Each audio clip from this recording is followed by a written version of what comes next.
Assalomu alaykum hurmatli ota-onalar.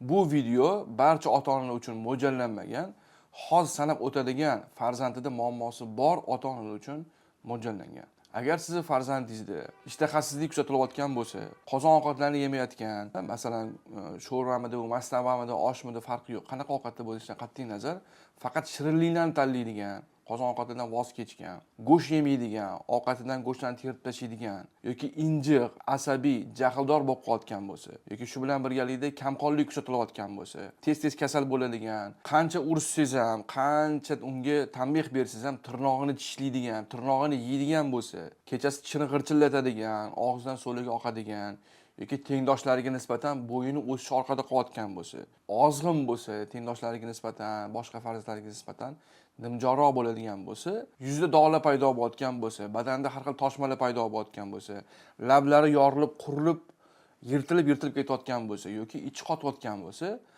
aynan mana shu yuqoridagi sanab o'tgan muammolarning bittasi yoki bir nechtasi sizni farzandingizda kuzatilayotgan bo'lsa, ushbu video aynan siz uchun. Demak, videoni oxirigacha ko'ring. Bu video sizni ko'plab vaqtingizni va pulingizni tejab qoladi. Men Sobir Said, jamoamiz bilan 30 mingdan oshiq insonlarni kimyoviy dori ukollarsiz tabiiy sog'lig'ini tiklash bo'yicha xizmat ko'rsatib kelamiz. Va undan tashqari jamoamiz bilan minglab bolalarni yuqoridagi sanab o'tgan muammolardan xalos bo'lishida yordam berib kelamiz. Ko'p ota-onalar farzandlarda yuqoridagi sanab o'tgan muammolar kuzatilsa, birinchi bo'lib pediatrligi yoki gastroenterolog, allergolog va hokazo shifokorlarga ko'rinishadi. Va har xil muolajalarni qilishgandan keyin boladagi yuqoridagi sanab o'tgan muammolar yo'qolishi, ya'ni bartaraf bo'lishi kuzatilmaydi. Keyin o'ylashadiki, demak, bolamga men vitamin berganim yaxshiroqmikan deb hozirgi kunda trendga aylanayotgan har xil vitamin, omega 3, kalsiy, sink, magniy va hokazo mineral vitaminlar bilan bolalarni muammosini hal qilishga urinishadi va bular hammasi yechimsiz, samarasiz yo'lligini vaqt o'tib tushunishadi. Chunki bolalarga berilayotgan vitaminlar, minerallarni o'zlashtirilishi uchun bolaning ichaklari sog'lom bo'lishi kerak. Ikkinchidan o't yo'llari toza bo'lishi kerak, jigari sog'lom ishlab turgan bo'lishi kerak, oshqozon osti bezi sog'lom bo'lishi kerak, oshqozon gipoklorid kislotasi me'yorida bo'lishi kerak. Bu muammolarni faqat yuzaki davolash, simptomatik davolash bu ota-onalarni borib umidsizlikka tushirib qo'yishi yoki katta bo'lsa balkim yeb ketar, balkim o'tib ketar degan umid bilan yashashiga olib kelyapti. Ko'plab shifokorlarimiz esa muammoni asl sababi ildiziga bormasdan faqat asoratini yo'qotish bilan chegaralanib qolishyapti. Bunaqa paytda yuqoridagi sanab o'tgan muammolarda bolalarimizga tizimli, kompleks, ya'ni majmuaviy tabiiy choralar bilan yechim berishimiz kerak. Bir vaqtda o'zida tabiiy va bezarar yo'llar bilan oshqozon ichagini sog'lomlashtirish, parazitlarni, gijja qurtlaridan tozalash, jigar va o't yo'llarini sog'lomlashtirish, o't haydash, shu bilan birgalikda oshqozon faoliyatini yaxshilash, oshqozon osti bezini kerakli fermentlarni tashlab berishida unga tabiiy choralarni ko'ribgina hammasini kompleks majmuaviy davolasak, yuqoridagi sanab o'tgan 10 dan oshiq muammolarni bitta muolaja bilan olishimiz mumkin bo'ladi. Aynan shu muammolarga kompleks, ya'ni tabiiy yechim berish maqsadida, ya'ni yuqorida sanab o'tgan bolaning ishtahasizligi, faqat shirinlik xo'r bo'lib qolishi, qozon ovqatlarni yemasligi, injiq va yoki asabiy bo'lib qolishi, uyqusida tishini g'irchillatishi, so'liga oqishi, tez kasal bo'lishi qaytalanishi va borgan sari tengdoshlaridan yoki boshqa farzandlaringizdan o'sishdan orqada qolishi, bo'yini orqada qolishi, ozg'in va nimjon bo'lib borishi. Mana shu muammolarga tabiiy va uy sharoitida kompleks yechim berish maqsadida 8 haftalik shifokorlar nazorati ostidagi maxsus dastur yaratdik. Va bu dasturimizdan natija olgan ota-onalarni fikrlarini eshitib ko'rib chiqishingiz mumkin. Shu kechasi turib injolilar qilardi-da. O'zidan o'zi yig'lab, o'rnidan turib yurib ketardi. Bu qoldi. Mana shu muolajalardan keyin shu qoldi. Keyin 1 kiloga semirdik. Yaxshi. Ishtahalari ochildi, 3 mahal ovqat yeyapti. Ovqatdan keyin ko'ngillanishlar? Yo'q, qoldi. Ovqatdan keyin qonim og'riyapti, ko'nglim aynayapti derdi-da. Hozir bular qoldi. 2 oydan buyon bunaqa muammo yo'q. Yaxshi, Go'shtlarni yeyapti hammasini. Ovqatdan terib tashlashlar yo'q-a? Ishtahasi lekin ochildi, mana dog'lari kichkina bo'lib o'sha qisqaryapti. Ketishi boshlayapti. Yaxshi buni o'zi. O'g'limda ich qotish, ishtahasizlik, tishini g'irchillatishi, qizimda bez kamayib ketadi. Ishtahasi narsa yemay qo'ydi oxirgi payt lecheniyadan keyin og'zidan hid kelish bor edi, kamaydi, vес oldi qizim. O'g'limning ichki kelishlari yaxshilanib, ishtahasi ochilib, настроение tushib ketdi o'g'limda. Настроенияsi yaxshi bo'lib qoldi. Urushadigan injil bir oy lecheniyada to'polonchi bo'lganda, hozir kayfiyati o'zgardi. Injillar ochilib, kamaydi injillarga. Yo'q, injiqlik unaqa yo'q umuman. Yaxshi. Qizingiz ozg'inroqda ishtahasi yo'q edi. Ozib ketayotdi, sekin ves olib necha kilo taxminan semirdi? 2-3 kilo. Qizlarimizda ozgina shu ishtahasida muammo bor edi. Shu shirinlikni asosan yaxshi ko'rardi. Qozon ovqatlarni yegisi kelmasdim o'sha. Hozir ancha yaxshi mana.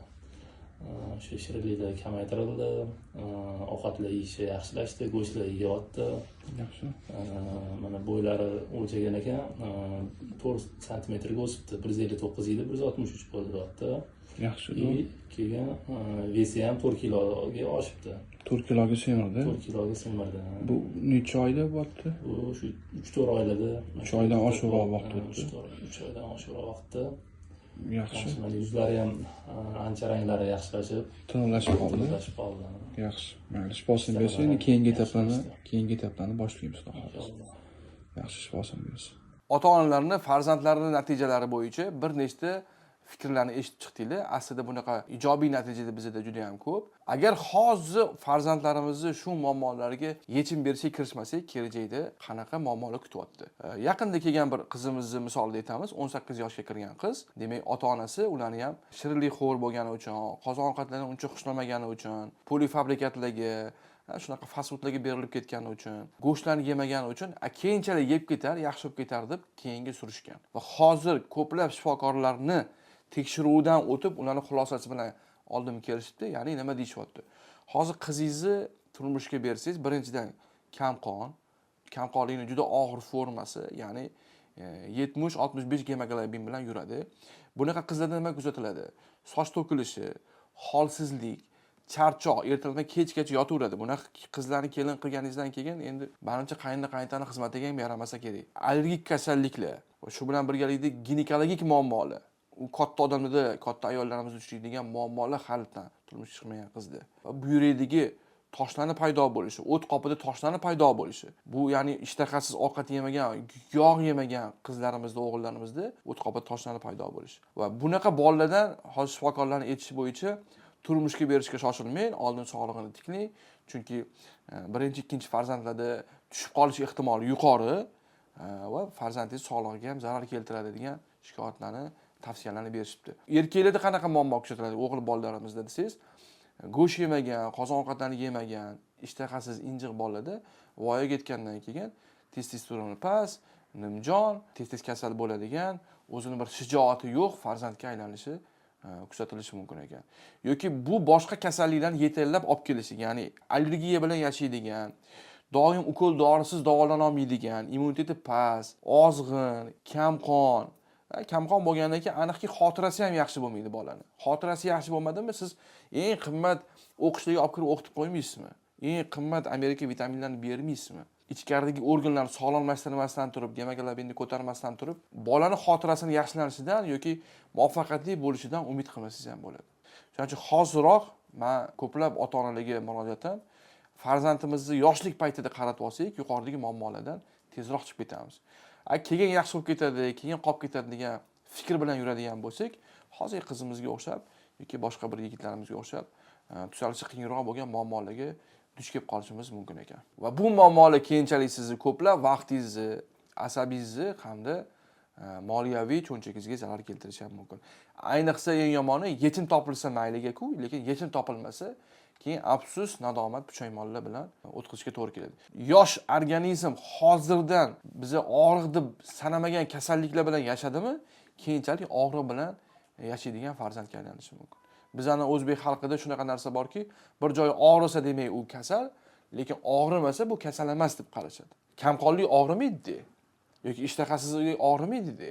Bolaning injiq asabiy bo'lib qolishi, nervini psix bo'lib qolishi og'rimaydi.